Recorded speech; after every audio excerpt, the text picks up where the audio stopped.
அனைவருக்கும் வணக்கம். எல்லாரும் எப்படி இருக்கீங்க? நாங்கள் ரொம்பவே நல்லா இருக்கோம். இந்த நாள் இனிய நாளாக அமைய எல்லாருக்குமே வாழ்த்துக்கள். என்னடா திடீர்னு பஸ்ஸில் போயிட்டு டாட்டா காமிச்சிட்ருக்காளுக அப்படின்னு பார்க்குறீங்களா? அப்படின்லாம் ஒன்றும் இல்லை. நான் தங்கச்சி பொண்ணுங்க எல்லோரும் சேர்ந்து வந்துட்டு பஸ்லேயே ஜாலியாக மதுரை வரையும் போயிட்டு வரலாம் அப்படின்ட்டு ஒரு பிளான்னு.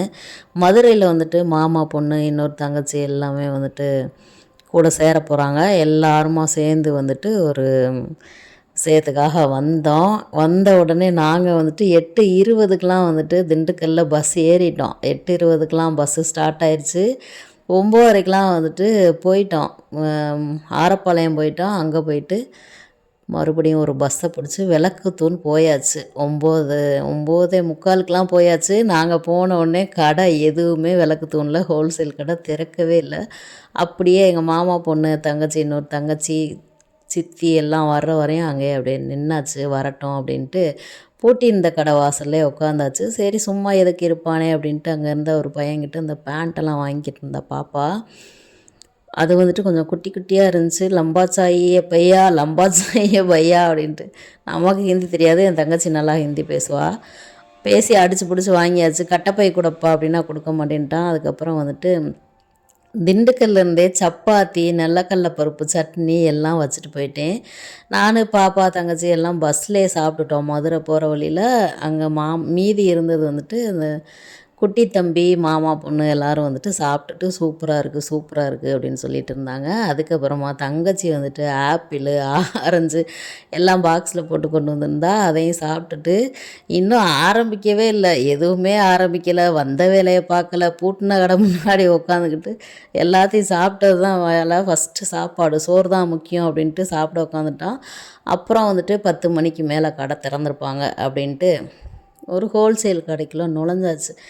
எதுக்காக வந்திருக்கோம் அப்படின்னா, மாமா பையனுக்கு கல்யாணத்தன்னைக்கு வந்துட்டு அவங்க இஷ்டப்படி பட்டு சாரீ கட்டிக்கலாம் அப்படின்ட்டு, ரிசப்ஷனுக்கு மட்டும் ஒரே மாதிரி கட்டிக்கலாம் டிசைனர் சாரீ அப்படின்ட்டு ஒரு ஐடியா. திண்டுக்கல்ல வந்துட்டு டிசைனர் சாரீலாம் கிடைக்கும், ரேட்டு ஜாஸ்தியாக இருக்கும். அதே செட்டு சாரீ கிடைக்காது, மொத்தமாக ஒரு 15 சேலை எடுக்கலாம் அப்படின்ட்டு ஒரு ஐடியா. ஆனால் கிடைக்காது. ஹோல்சேல் கடையில் போய் அங்கே போனால் தான் ஒரே டிசைனில் 10-20 சாரீ வச்சுருப்பாங்க ஒரே கலரில். அதனால் மாமா பொண்ணு வந்துட்டு மதுரையில் இருக்கனால அங்கே எப்போவுமே வழக்கமாக வாங்குகிற கடைக்கு போகலாம் அப்படின்னு சொல்லிட்டு கூட்டிகிட்டு போனால், அங்கே போனால் எடுத்து போட்டுகிட்டே இருக்காங்க டிசைனர் சாரியாக. ஜிகு ஜிகு ஜிகு ஜிகுன்னு அப்படியே ஜொலிக்குது. நமக்கு இந்த ஸ்டோன் வச்சு போட்டெல்லாம் பழக்கமே கிடையாது, அவ்வளோ பிடிக்காது. காட்டன் தான் நான் போடுவேன். சரி எல்லோரும் வந்துட்டு ஒரே மாதிரி கட்டணும் அப்படின்னு சொல்லனால சரி வாங்கிடலாம் அப்படின்ட்டு. இந்த ஒயிட் வந்துட்டு எனக்கு ரொம்பவே பிடிச்சிருந்துச்சி. உடனே இந்த ஒயிட் சாரீ தான் எடுத்து கையில் வச்சுட்டே இருந்தேன். எனக்கு என்னன்னு தெரியல, ரொம்ப பிடிச்சிருந்துச்சி. இது வீடியோவில் பார்க்குறத விட நேரில் சூப்பராக இருந்துச்சு. பாப்பாவுக்கு வாங்கணும் அப்படின்னு. பாப்பாவுக்கு ஃபஸ்ட்டு நீ வாங்கி கொடுக்குறது ஒயிட் கலர் வாங்கி கொடுக்கக்கூடாது, வேணாம் அப்படின்ட்டாங்க. எனக்கு மனசே இல்லை, எனக்கு நான் வாங்கலாமா அப்படின்னு ஆசை. சரி நம்ம எங்கே கட்ட போகிறோம் அப்படின்ட்டு இந்த பர்பிளு பிங்க்கு எல்லாம் வச்சு பார்த்தாச்சு. அதுக்கப்புறம் இந்த கான்ட்ராஸ்டாக ப்ளவுஸ் வருமாமா, இந்த மயில் கலர் சேலைக்கு இந்த கலர் ப்ளவுஸு. அப்புறம் எல்லோரும் வந்துட்டு பாப்பாவுக்கு இதை எடுத்துக்க அப்படின்னு சொன்னாங்க. ஏன்னா பாப்பாவுக்கு செட் சேரீ எடுக்கல, தனியாக தான் எடுக்கலாம் அப்படின்ட்டு ஒரு ஐடியா. பாப்பா நல்லா கலராக இருக்கனால இது நல்லாயிருக்கும் அப்படின்னு சொன்னனால அந்த சேரீ வந்துட்டு கான்ட்ராஸ்ட்டாக ப்ளவுஸ் வருதுன்ட்டு அது தனியாக பாப்பாவுக்கு எடுத்து வச்சாச்சு. அதுக்கப்புறம் ஒரு பிங்க் இருந்துச்சுல, அது வந்துட்டு எங்கள் காலாவுக்கு எடுத்து வச்சாச்சு. காலா கையில் வச்சுருக்காங்கல்ல இந்த பிங்க், அது வந்துட்டு காலாவுக்கு எடுத்துட்டோம். ஏன்னா அவங்க எங்களோட செட் சேரீ சேரல, அதனால் அவங்க அதை எடுத்துட்டாங்க. நான் இது வந்துட்டு பாப்பாவுக்கு தனியாக பில்லு போட்டாச்சு. அவர் வந்துட்டு நான் வந்துட்டு நீங்கள் கன்ஃபார்ம் பண்ணால் தான் நான் உடச்சி காமிப்பேன், எடுக்கிறீங்களா டேய் கோர்ட்டில் கேட்குற மாதிரி கேட்டுக்கிட்டே இருக்காப்புலாடா, கன்ஃபார்மாக தாயா எடுக்கிறோம்யா உடையா அப்படின்னு சொல்லிட்டு உடச்சி காமிக்க சொன்னால் காமிச்சாப்புல. நல்லா இருந்துச்சு சேலை, நல்லா இருந்துச்சு, ப்ளவுஸும் நல்லா இருந்துச்சு. அதனால் காலாவுக்கு வந்துட்டு அந்த பிங்க்கும், இங்கே நம்ம பாப்பாவுக்கு வந்துட்டு இந்த சாரியும் வந்துட்டு இது பண்ணியாச்சு, பில்லு போட்டாச்சு. நான் பாப்பாவுக்கு எடுக்கிற ஐடியாவே இல்லை, எனக்கு அந்த சேலை பார்த்தோன்னே ரொம்ப பிடிச்சனால நான் எடுத்துட்டேன். அதுக்கப்புறமா வந்துட்டு அந்த கடையில் எதுவுமே பிடிக்கல. சீக்கிரமாக எடுங்கன்னு சொல்லவும் எனக்கு டென்ஷன் ஆயிடுச்சு. அந்த கடையில் ஒரு சண்டையை போட்டு வெளியில் வந்தாச்சு. இனிமேல் போர்டு வந்து வெளியில் எழுதி போடுங்க, வாங்க வர்றவங்க எவ்வளோ நேரம் கடையில் வாங்கணும் அப்படின்னு சொல்லிட்டு எழுதி போடியா அப்படின்னு சொல்லிட்டு ஒரு சண்டையை வேறு போட்டாச்சு. போனோடனே காலங்காத்தால் சண்டையை போட்டுவிட்டு சேலை வேணாம் ஒன்று வேணாம் அப்படின்ட்டு வெளியில் வந்துட்டோம். அதுக்கப்புறமா வந்துட்டு மாமா பொண்ணு தான் புலம்பிக்கிட்டே இருந்தா, நீங்கள் எப்போ தான் வர்றீங்க, சண்டே போட்டு போனால் நான் அடிக்கடி வரணுமையா, ஏயா அப்படி பண்ணுறீங்க அப்படின்ட்டு. பரவாயில்ல விட்டு இது இல்லாட்டி ஆயிரங்கடை அப்படின்ட்டு வெளியில் வந்தாச்சு. அப்புறம் அப்படியே பக்கத்தில் வந்துட்டு சால் பார்த்துட்டு இருந்தோம். பாப்பாக்கெலாம் வந்துட்டு சால் பார்த்தாங்க. அப்புறம் எங்கள் காலாவுக்கும் வந்துட்டு சால் வாங்கணும் அப்படின்னாங்க. காலாவுக்கு வந்துட்டு சால் ஒவ்வொன்றா வச்சு பார்த்தோம். அப்புறம் கடைசியில் வந்துட்டு ஒரு 2 சால் செட்டாச்சு எடுத்தாச்சு. பிள்ளைங்களுக்கும் வந்துட்டு அந்த சால் 2மே சூப்பராக இருந்துச்சு.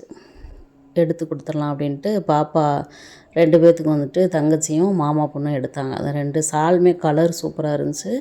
காலாவுக்கு தான் ஃபஸ்ட்டு வந்துட்டு செட் ஆகவே இல்லை. ஒரு வழியாக அப்படி இப்படின்ட்டு எல்லா சாலையும் எடுத்து போட்டு செலக்ட் பண்ணிட்டோம். ஒரு 2 சால் செலக்ட் பண்ணோம். பாப்பாவுக்கு 2 பேர்த்துக்கும் 2 சால் செலக்ட் பண்ணாங்க. 2மே சூப்பராக இருந்துச்சு.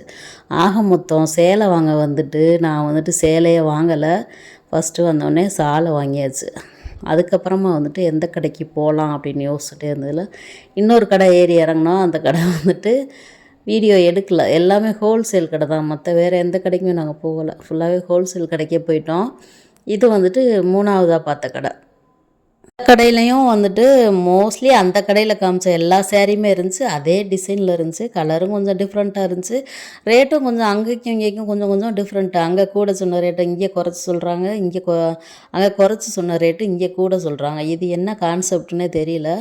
அப்புறம் வந்துட்டு ஒரு வழியாக வந்துட்டு அந்த நான் விரித்து காமிச்ச அந்த பிங்க்கு தக்காளி சிவப்பு கலர் சேரீ தான் வந்துட்டு செலக்ட் பண்ணோம். எல்லா சேலையுமே எனக்கு தான் வச்சு பார்த்துக்கிட்டே இருந்தாங்க. ஏன்னா எங்கள் கூட்டத்தில் இருக்க ஆடுலே கருப்பு ஆடு நான் மட்டும்தான்.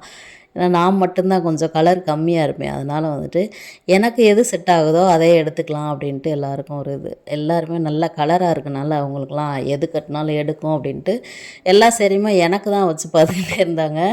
அதோடு வந்துட்டு ஒரு கலர் எடுத்தால் ஒரு ஆள்கிட்ட இதே மாதிரி என்கிட்ட நிறைய கலர் இருக்குது, இதே கலரில் என்கிட்ட நிறைய சேலை இருக்குதுன்னு அப்படின்னு ஒரு ஆள் சொல்கிறது.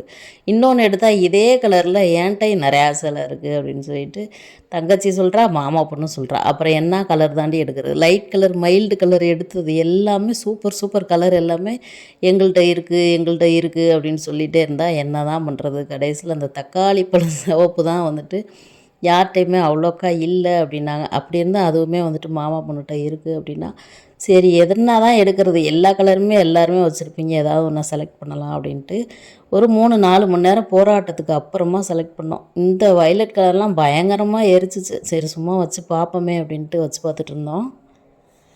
அப்புறம் ஒரு வழியாக வந்துட்டு இந்த தக்காளி சிவப்பு ஃபுல் ஒர்க்கு ஸ்டோன் ஒர்க்கு எடுத்தாச்சு. எல்லோரும் ஒரு வழியாக சம்மதம் சொல்லி ஒரு 15 சேலை எடுத்து பில்லு போட்டு வெளியில் வந்தாச்சு. அதுக்கப்புறம் வந்துட்டு ஹோட்டலில் போய் மீல்ஸு சாப்பிட்டு அதுக்கப்புறம் ஸ்நாக்ஸ்லாம் சாப்பிட்டு மறுபடியும் வீட்டுக்கு வந்தாச்சு. ஏன்னா ஹோட்டலில் சாப்பிட்டதெல்லாம் எடுக்கலை. கண்ணை கட்டிருச்சு, இருட்டிருச்சு. போதும்டா சாமி, இதுக்கு மேலெல்லாம் வீடியோ எடுக்க முடியாது அப்படின்னு கம்முக்கமாக போய் மீல்ஸு சாப்பிட்டு ஸ்நாக்ஸ்லாம் சாப்பிட்டுட்டு வீடு வந்து சேர்ந்துட்டோம். மீண்டும் ஒரு வீடியோவில் பார்க்கலாம். டாட்டா.